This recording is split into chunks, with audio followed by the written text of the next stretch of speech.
पाकिस्तान तहरीक इंसाफ के कई रहनुमा इस उम्मीद का इजहार कर रहे हैं कि इमरान खान इसी महीने, अप्रैल के महीने में ही जेल से बाहर आ जाएंगे। जो 2 केसेस इस्लामाबाद हाई कोर्ट में है, इद्दत का केस, साइफर का केस, उसमें भी उनको बेल मिल जाएगी या वो केसेस ही खत्म हो जाएंगे। क्या आपको भी ऐसा ही लग रहा है कि आसानियां हैं? क्योंकि दूसरी तरफ इमरान खान मुसलसल हीट बढ़ा रहे हैं। कल भी उन्होंने सहाफियों से जब गुफ्तगू की अडियाला जेल में तो बहुत सख्त अल्फाज इस्तेमाल किए और कुछ खास लोगों का नाम लेके उन्होंने तनकीद की है उन पर।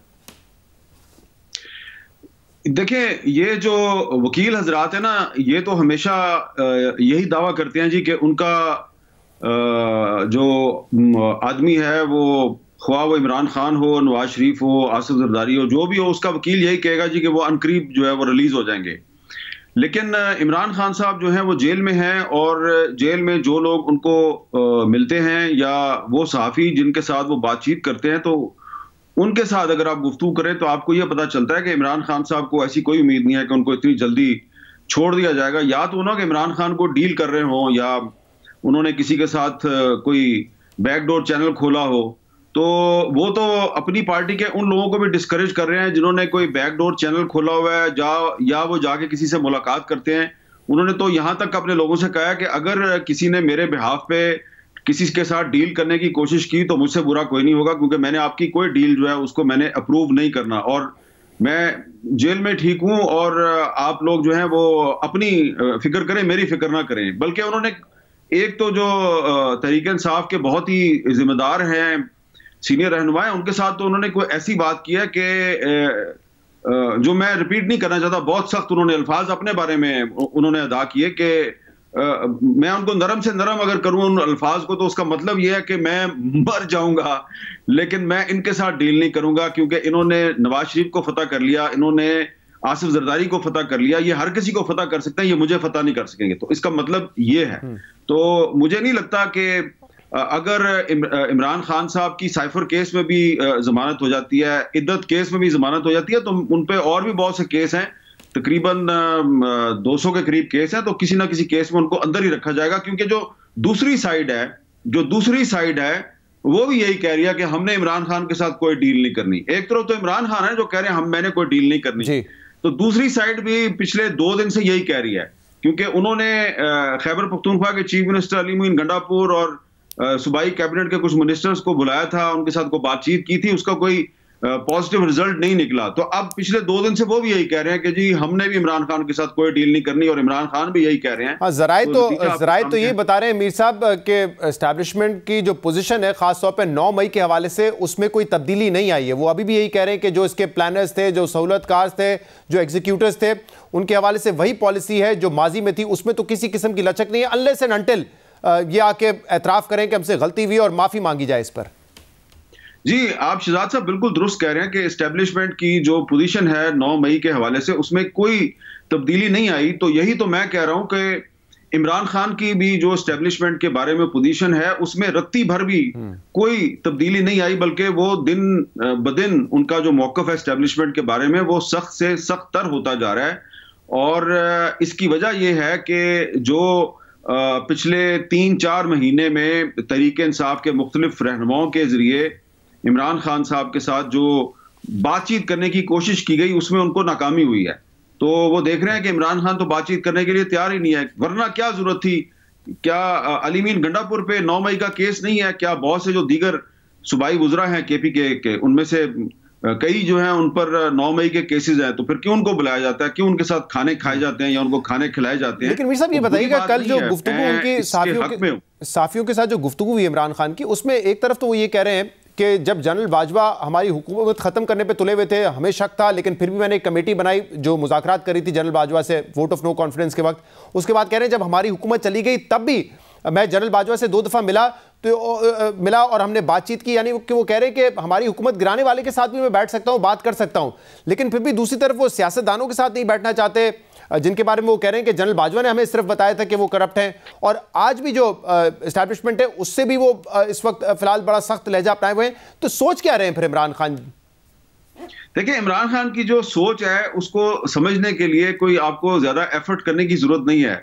वो जो कहते हैं कि मैंने जनरल बाजवा के साथ भी मैंने मुलाकात कर ली थी, तो इमरान खान साहब जो है वो पैगाम ये दे रहे हैं कि भाई मैं आपके साथ बातचीत करने के लिए तैयार हूं, लेकिन अगर आपको मेरे साथ आगे बातचीत करनी है तो बातचीत ये करनी है कि आप ये माने कि आपने मेरी हुकूमत गलत गिराई और आपने मेरे खिलाफ जो मुकदमे बनाए वो गलत थे, आपका जो मेरे बारे में रवैया था वो गलत था, आप गलत है मैं सही हूं। तो जब आप मान लेंगे कि मैं सही हूं आप गलत है, इसका मतलब है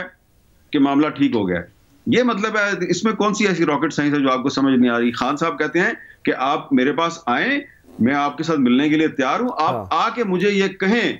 कि खान साहब आप ठीक थे हम गलत थे। ये है सारी बात। अच्छा, और इस वक्त जो पीटीआई के अंदर मामलात हैं उससे कितना आपके ख्याल में पार्टी को नुकसान हो सकता है? कोई कमेटी बनती है, उस पर तनकीद शुरू हो जाती है, इंटरनल फाइटिंग भी हमें नजर आ रही है, एक दूसरे के खिलाफ बयानबाजी भी हो रही है, इससे कितना नुकसान हो सकता है? क्योंकि अब ये मामला इस स्टेज पे पहुंच गया है कि एक दूसरे पे एजेंट होने के इल्जाम लग रहे हैं। बल्कि कल तो इमरान खान ने भी ये बात कही है कि हमारी पार्टी में कुछ लोग जो हैं वो राब्ते में एस्टैब्लिशमेंट से, वो पार्टी को तोड़ना चाहते हैं।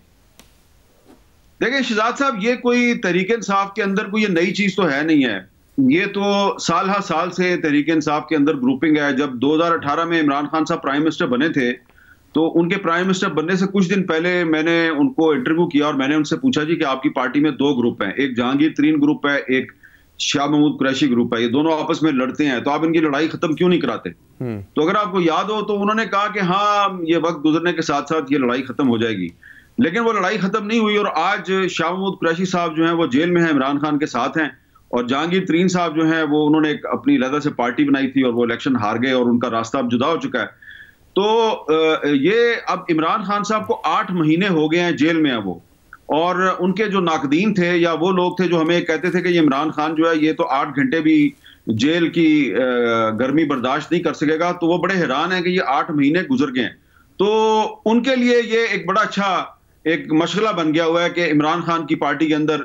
फलां आदमी जो है वो फलां के बारे में ये बात कर रहा है, फलां आदमी फलां के बारे में ये बात कर रहा है। तो आप देखें ना, ये तो साल हर साल से पीटीआई में ग्रुपिंग चल रही है, क्योंकि ये एक बड़ी जमात है और तमाम बड़ी जमातों में ग्रुपिंग होती है।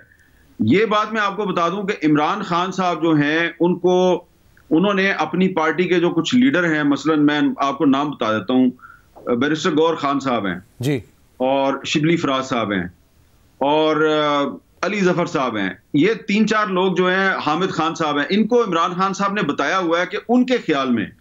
पार्टी के अंदर एस्टेब्लिशमेंट का कौन कौन आदमी है, उन्होंने बताया हुआ है इनको। अच्छा, लेकिन खान साहब कहते हैं कि जी ये जो एस्टेब्लिशमेंट के बंदे हैं इनको हम उठा के बाहर तो फेंक नहीं सकते, इनमें से कुछ ऐसे भी हैं जिन्होंने इलेक्शन लड़ा और वो इलेक्शन जीत भी गए हैं। तो अब खान साहब जो है उनके साथ खेल रहे हैं और उनको अपने साथ भी रखते हैं, फिर उनको अपने साथियों से जलील भी करवा रहे हैं। तो ये इमरान खान साहब जो है क्योंकि जेल में है, तो जेल में जो आदमी होता है उसको किसी ना किसी मशगले की जरूरत होती है। तो एक तरफ उनके जो मुखालफीन है वो ये लुत्फ उठा रहे हैं कि वो टीवी पे लोगों को लड़ा के आपस में फिर वो खुश होते हैं कि जी पीटीआई में बड़े इख्तिलाफ आते हैं। एक तरफ इमरान खान साहब जो है वो भी खुश हो रहे हैं, मसला बना हुआ है।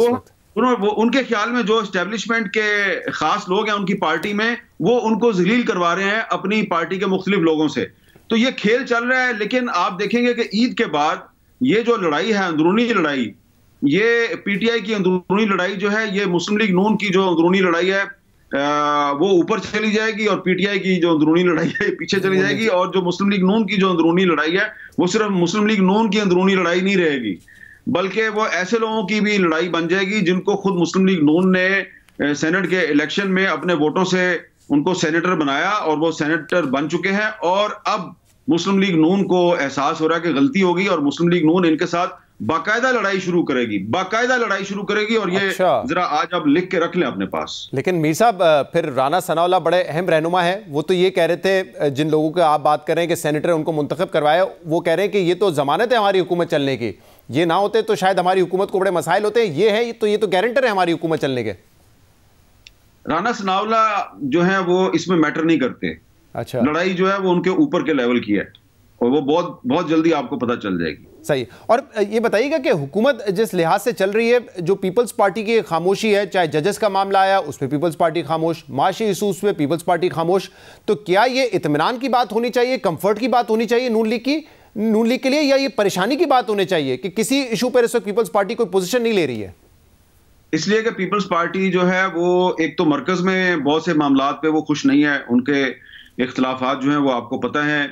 इरसा के चेयरमैन के मसले पे उनके इख्तिलाफात थे, फिर और भी 3-4 मामलात पे उनके इख्तिलाफात हैं, सिंध में पुलिस अफसरान, अहम ब्यूरोक्रेट्स की तकर्रियों के मामले में भी उनके इख्तिलाफात थे। कुछ मामलात हल हो चुके हैं, कुछ अभी होने बाकी हैं। लेकिन जो प्रॉब्लम जन्म ले रहा है मुस्लिम लीग नून और पीपल्स पार्टी के दरमियान, वो प्रॉब्लम बलोचिस्तान में जन्म ले रहा है। और वहां पर जो प्रॉब्लम है उसके नतीजे में जो सरफराज बुख्ती साहब की जो हुकूमत है उसको बहुत बड़ा झटका भी लग सकता है। तो पीपल्स पार्टी के लिए मामलात उनके लिए भी अच्छे नहीं है और मुस्लिम लीग नून के लिए भी अच्छे नहीं है। और इनकी जो लड़ाई होगी आपस में मुस्लिम लीग नून की और पीपल्स पार्टी की, उसका फायदा अल्टीमेटली इमरान खान को होगा। बहुत बहुत शुक्रिया, बहुत बहुत शुक्रिया। हामिद मीर साहब हमारे साथ मौजूद थे।